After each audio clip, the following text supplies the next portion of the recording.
সূর্যটা কতটা সুন্দর লাগছে, এখানে ভিউটা জাস্ট অসাধারণ লাগছিল। একটা জিনিস তোমাদেরকে দেখায়, এখানে দেখো সব থেকে বড় একটা সূর্যমুখী ফুল, আর এটা কিন্তু তেল হয়ে গিয়েছে। আর দেখো বিকেলটা কিন্তু দারুণ লাগছে, তোমরা আসলে কিন্তু এর মধ্যে চলে আসতে পারো, কারণ 4 তারিখ থেকে শুরু হবে ঘোড়াছুট। আর আমাদের বাড়ির যেহেতু খুব কাছে, তাই কিন্তু আমরা হেঁটেই চলে এসেছিলাম, তাই সেরকম একটা অসুবিধা হয়নি। তোমরা এলে কিন্তু সবাইকে জিজ্ঞেস করেই আসতে পারো, খুব একটা অসুবিধা হবে না। তারপরে কিন্তু আমি এখানে সুন্দর সুন্দর কটা ফটোও তুলে নিয়েছিলাম, আর ভিডিও ক্লিপও নিয়েছি, সেটা তোমরা হয়তো দেখেওছো। আমি কিছু ফটো পোস্ট করেছি আর ভিডিও পোস্ট করেছি ইনস্টাগ্রামেতে, আর ফেসবুকে আমি ফটো পোস্ট করে দিয়েছি অলরেডি।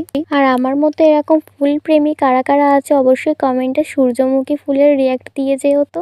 আমার তো এখান থেকে আসতেই ইচ্ছা করছিল না, কারণটা তোমাদের বলি চলো। এখানে এত সুন্দর সূর্যমুখী ফুলগুলো দেখেছি, দেখে তো আমার বাড়িতে আসতে ইচ্ছে করছিল না।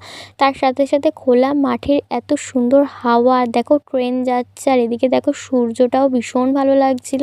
তোমরা যে বা যারা আসবে ভাবছো তাড়াতাড়ি কিন্তু চলে আসবে। আমার এই ভিডিওটা দেখে যে বা যারা আসছো দক্ষিণ দুর্গাপুর মাঠে, অবশ্যই কিন্তু আমার এই ভিডিওতে একটা করে কমেন্ট করে দিও।